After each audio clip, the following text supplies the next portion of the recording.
इस्लाम मकाशेव ने Ian Gary को defeat करके अपना वेल्टरवेट टाइटल डिफेंड कर लिया है। UFC 331 भी यहाँ पे मेन कार्ड अनाउंस हो चुका है, जिसमें मेन इवेंट और को मेन इवेंट दोनों ही फाइट्स बैंगर होने वाली हैं। को मेन इवेंट में अरमान सारुकियान वर्सेस मॉरिसियो रफी और मेन इवेंट में current UFC flyweight champion Joshua when अपना टाइटल डिफेंड करने वाले अलेक्जेंडर पेंटोजा के अगेंस्ट। UFC 333 भी पूरा कार्ड अनाउंस हो चुका है। को मेन इवेंट में फाइट होने वाली है मेहराब दवालिश्विली वर्सेस पीटर यान ट्रिलॉजी, जो कि एक टाइटल फाइट होने वाली है बेंटावेट डिवीजन के लिए। और मेन इवेंट में होने वाली है अलेक्जेंडर वोल्कानोव्स्की वर्सेस मोवसर एवलोएव। तो भाई UFC 331 देखा जाए या UFC 333, बहुत ही बैंगर फाइट सेट किया है इस बार डेना व्हाइट और हंटर कैंपबेल ने। बट अब बात की जाए UFC 332 की, तो पूरे UFC रोस्टर में अभी एक भी ऐसी टाइटल फाइट नहीं बची है जो कि UFC 332 को मेन कार्ड को हाईलाइट कर पाए। लेकिन आज हम इसी बारे में बात करने वाले हैं कि क्या कोई इंटरिम टाइटल यहाँ पे इंट्रोड्यूस होने वाला है। उससे पहले अगर आप फाइट और MMA में थोड़ा सा भी इंटरेस्ट रखते हैं तो रजत MMA को सब्सक्राइब करके बेल आइकन दबा देना, ताकि आगे आने वाला कोई भी MMA अपडेट आप मिस ना कर पाओ। Let's go. UFC 331 में दो बहुत ही अच्छी फाइट्स होने वाली हैं। एक है अरमान सारुकियान वर्सेस मॉरिसियो रफी। पहले इसके बारे में बात करते हैं। अरमान सारुकियान इस समय UFC की लाइटवेट रैंकिंग में नंबर 2 पे स्टैंड करते हैं और मॉरिसियो रफी नंबर 11 पे। इनके ओड्स की बात की जाए तो यहाँ पे बहुत ज्यादा अंतर देखने को मिल रहा है। अरमान सारुकियान -380 के साथ हैं और मॉरिसियो रफी +300 के साथ। और ये काफी ऑब्वियस भी है, अगर हम रैंकिंग्स को भी हटा दें तो भी भाई मॉरिसियो रफी का पूरा स्ट्राइकिंग गेम है और यहाँ पे अरमान सारुकियान का पूरा रेसलिंग रिलेटेड गेम है। अरमान सारुकियान का इस बात पे ये कहना था, उसको बस मेरे से फाइट नहीं करनी थी। चार्ल्स ओलिवेरा ने यहाँ पे डायरेक्ट पुल आउट इसलिए किया क्योंकि वो शायद मुझसे फाइट नहीं करना चाहता था, और अगर ऐसा नहीं था तो वो 4 दिन बाद ही लाइव स्ट्रीमिंग क्यों कर रहा था किसी के साथ। तो गाइस इस बात पे सबके अपने अपने थॉट्स हैं। मॉरिसियो रफी पूरा स्ट्राइकिंग बेस्ड फाइटर है। जब उसकी फाइट BSD बेनोइट सैंडनी से हुई थी तो भाई बेनोइट सैंडनी ने मॉरिसियो रफी को डिफीट किया था और भाई वो उसके छोटे छोटे टेक डाउन भी डिफेंड नहीं कर पा रहा था। और अरमान सारुकियान की बात की जाए तो भाई उसका तो पूरा गेम प्लान ही रेसलिंग रहता, तो क्या ही चांस बचता है कि मॉरिसियो रफी अरमान सारुकियान के अगेंस्ट जीत जाए। मॉरिसियो रफी ने यहाँ पे माइकल चैंडलर को डिफीट किया था UFC व्हाइट हाउस में, बहुत ही ज्यादा डोमिनेटिंग उनका परफॉर्मेंस निकल के आया था। लेकिन वहीं पे देखा जाए तो भाई बेनोइट सैंडनी के अगेंस्ट जो उनकी फाइट थी, जो उनका परफॉर्मेंस था उस नाइट पे, उस हिसाब से सब कुछ देखा जाए तो भाई अरमान सारुकियान यहाँ पे जरूर से जीतने वाला है। अब बात की जाए UFC 331 के मेन इवेंट की, Joshua when versus Alexander Pantoja की। पहले तो मैं आपको ये बता दूं कि अगर आप लोग जोशुआ वेन को यहाँ पे अलेक्जेंडर पेंटोजा के सामने अंडर एस्टिमेट कर रहे हो तो ये आपकी बहुत बड़ी भूल है।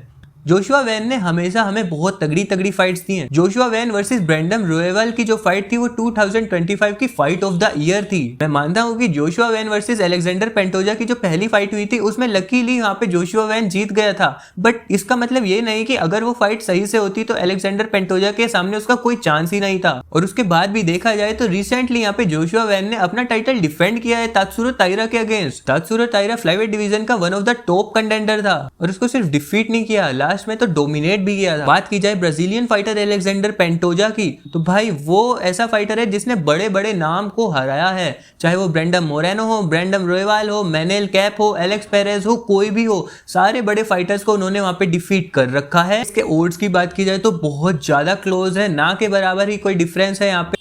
जोशुआ वेन का यहाँ पे ओड्स है -115 और यहाँ पे अलेक्जेंडर पेंटोजा के लिए है -105, तो 10 का डिफरेंस। और गाइस मेरा मानना तो ये है कि अगर ये फाइट्स 5 राउंड तक जाती है तो हमें बहुत अच्छी फाइट देखने को मिलने वाली है। अब बात करते हैं भाई UFC 333 के बारे में। को मेन इवेंट में होने वाली है मेहराब दवालिश्विली वर्सेस पीटर यान की फाइट। इनकी ये तीसरी फाइट होने वाली है। पहली फाइट में जीते थे मेहराब दवालिश्विली, सेकंड फाइट में यहाँ पे पीटर यान ने रिसेंटली में डिफीट किया था मेहराब दवालिश्विली को और बन गए थे UFC के बैंटमवेट चैंपियन। और अब जो ये फाइट होने वाली है, मैं तो ये सोचता हूँ कि ये फाइट कहीं ना कहीं मेन इवेंट डिजर्व करती है। और अगर इसे को मेन इवेंट में ना डाल के UFC 332 के मेन इवेंट में डाल देते तो कोई भी डिसअपॉइंट नहीं। मेहराब दवालिश्विली और पीटर यान की 2 बार फाइट हुई है। पहली फाइट में मेहराब दवालिश्विली ने पीटर यान को बुरी तरह डिफीट किया था, डोमिनेट किया था। 50-45 के स्कोर से यहाँ पे यूनानिमस डिसीजन से यहाँ पे मेहराब दवालिश्विली ने जीत ली थी। बात की जाए टेक डाउन अटेम्प्ट्स की, तो उस फाइट में सबसे ज्यादा टेक डाउन अटेम्प्ट्स निकाले थे भाई मेहराब दवालिश्विली ने UFC की हिस्ट्री के 49 टेक डाउन अटेम्प्ट्स से, जिनमें से 11 सक्सेसफुल अटेम्प्ट और काफी हद तक ज्यादा डैमेज भी यहाँ पे मेहराब दवालिश्विली ने दिया था पीटर यान को। तो ऑब्वियसली वहां पे मेहराब दवालिश्विली ने डिफीट कर दिया था पीटर यान को। लेकिन 2025 के एंड में जब फाइट हुई थी मेराब दवालिश्विली और पीटर यान की, जो दूसरी फाइट हुई थी, ऑलरेडी उस साल में मेराब दवालिश्विली 3 फाइट्स लड़ चुका था, 3 बार अपना टाइटल डिफेंड कर चुका था, और उसके बाद फिर से एक और बार टाइटल डिफेंड करना किसी भी फाइटर के लिए डिफिकल्ट तो होता ही है। काफी हद तक वहां पे ये बोला जा रहा था कि मेराब दवालिश्विली को वेट कट में प्रॉब्लम आई थी, बट अनडाउटली उस दिन पीटर यान का परफॉर्मेंस बहुत ही अच्छा निकल के आया था। उन्होंने वहां पे मेराब दवालिश्विली को 46-49 के स्कोर से यूनानिमस डिसीजन से डिफीट।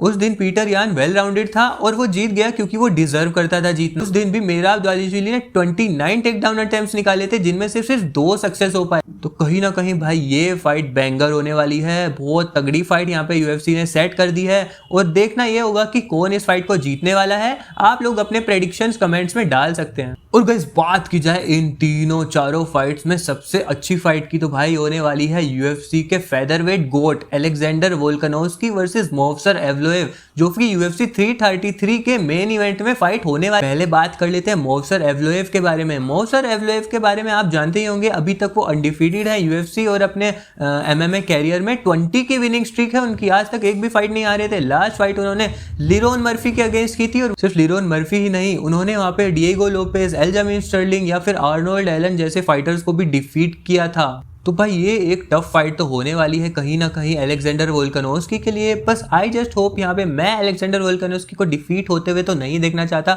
और हाँ, अलेक्जेंडर वोल्कानोव्स्की ने ये भी कहा है कि अगर ये फाइट टेरिबली रॉन्ग जाती है तो वो रिटायर हो सकता है। भाई कहीं ना कहीं मुझे डर लग रहा है इस बार जिस फॉर्म में, जिस स्टेट में मोवसर एवलोएव इस समय है ना भाई, वो डिफीट कर सकता है अलेक्जेंडर वोल्कानोव्स्की को। बट हमें ये भी नहीं भूलना चाहिए कि अलेक्जेंडर वोल्कानोव्स्की ही वो फाइटर है जिसने इस्लाम मकासेव को उनके यूएफसी और पूरे कैरियर की सबसे टफ फाइट दी थी। अलेक्जेंडर वोल्कानोव्स्की सिर्फ आज तक 2 यूएफसी फाइटर से हारा है, वो भी दोनों गोड्स हैं। एक है इलिया टोपुरिया और दूसरे हैं इस्लाम मकाशेव। और तो अलेक्जेंडर वोल्कानोव्स्की ने यूएफसी के one of the best boxer max Holloway को 3 बार डिफीट किया हुआ। डिएगो लोपेज को भी अभी रिसेंटली 2 बार डिफीट करके आ रहे हैं। तो देखना ये होगा कि क्या अलेक्जेंडर वोल्कानोव्स्की अपना टाइटल यहाँ पे डिफेंड कर पाएंगे। वो सब तो देखने की बातें हैं, लेकिन अब बात की जाए तो यूएफसी 332 में कौन सी फाइट होने वाली है। देखो गाइस, हैवीवेट की फाइट अभी कोई चांस ही नहीं बनता है। टॉम एस्पिनोल अभी पूरी तरह तैयार नहीं है, हालांकि वो ट्रेन कर रहे हैं, उनका कमबैक जल्दी ही होगा। बट मुझे ऐसा लगता है कि उनका कमबैक इस ईयर के एंड में देखने को मिल सकता है। लाइटवेट डिवीजन में ज्यादातर फाइटर्स की फाइट बुक है। यहाँ पे इलिया टोपुरिया हो जो कि अभी फाइट नहीं करने वाले हैं, या फिर मॉरिसियो रूफी हो, अरमान सारुकियान या फिर जस्टिन गैची, सब कोई भी फाइट नहीं कर सकता अभी।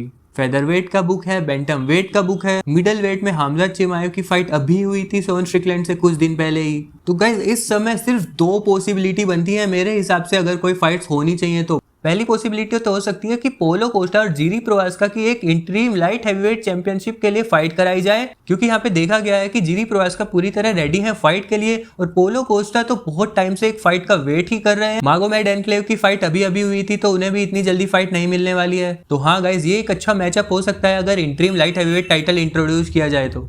या फिर अगर चार्ल्स ओलिवेरा रेडी हों तो उनकी एक बीएमएफ टाइटल के लिए फाइट कराई जा सकती है डिएगो लोपेज से। जैसा कि आपको पता होगा कि डिएगो लोपेज अब लाइटवेट डिवीजन में जा चुके हैं, उन्होंने फेदरवेट डिवीजन छोड़ दिया है। उन्होंने ये बोला था कि जब तक अलेक्जेंडर वोल्कानोव्स्की मेरा कोई चांस बनता नहीं है चैंपियन बनने का, और इतनी जल्दी मुझे कोई टाइटल फाइट मिलने वाली है नहीं फेदरवेट डिवीजन में, तो भाई मैं लाइटवेट डिवीजन में जा सकता हूँ, और वो बीएमएफ टाइटल के लिए Charles Oliveira versus Diego Lopez एक अच्छी फाइट हो सकती है। हालांकि दोनों ही ब्राजीलियन फाइटर हैं। बाकी आप लोगों के इसके बारे में क्या थॉट्स हैं? क्या आपको लगता है किस किस की फाइट्स हो सकती है यूएफसी के मेन इवेंट में 332 कार्ड में? आप सब कमेंट्स करके बता देना, और जरूर से सब्सक्राइब जरूर कर देना।